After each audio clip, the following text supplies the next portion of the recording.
আজকে buffet lunch করব তাই বন্ধুর সাথে বাসা থেকে বেরিয়ে পড়লাম। রেস্টুরেন্টটি বাসা থেকে কিছুটা দূরে, তারপর আমরা গাড়ি নিয়ে যাচ্ছি, বেশি সময় লাগবে না। আমরা চলে আসলাম বুফে বিরিয়ানি কর্নারে। আমাদের আগে থেকেই প্ল্যান ছিল আমরা আজকে বিরিয়ানি খাবো। বাহিরে লোকজনের আনন্দ উল্লাস দেখে মনে হচ্ছে আজকে বিরিয়ানি বাড়ির বিরিয়ানি মজাই হবে। ভিতরে ঢুকতেই ছোট্ট বেবি আমাদেরকে ওয়েলকাম জানালো। তারপর ভিতরে ঢুকে দেখতে পেলাম টেবিলে সাজানো রয়েছে সব লোভনীয় খাবার। লোভনীয় সব খাবারগুলো দেখে আর সহ্য হচ্ছে না। চামচ আর প্লেট নিয়ে খাবার আনতে টেবিলে চলে গেলাম। খাবার নেয়ার জন্য টেবিলে গিয়ে লাইনে দাঁড়িয়ে পড়লাম। প্রথমে টেস্ট করার জন্য প্রত্যেকটা আইটেম থেকে একটু একটু করে নিয়ে নিলাম। প্রত্যেকটা আইটেম দেখে মনে হচ্ছে খাবারগুলো খুব মজা হবে।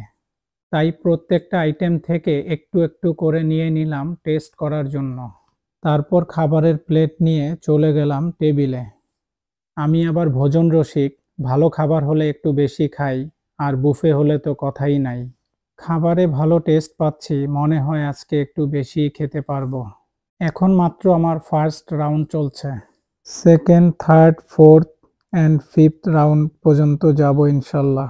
খাবারের মাঝখানে একটু ড্রিঙ্কস না হলে হয় না, তাই এখানে একটাই অপশন ছিল ম্যাঙ্গো জুস, তাই ম্যাঙ্গো জুস নিয়ে খাবারের মাঝে মাঝে খেতে লাগলাম। ফোর্থ রাউন্ড পর্যন্ত অলরেডি কমপ্লিট হয়ে গিয়েছে। ফাইনালি ফিফথ রাউন্ডে ডেজার্ট খেয়েছিলাম।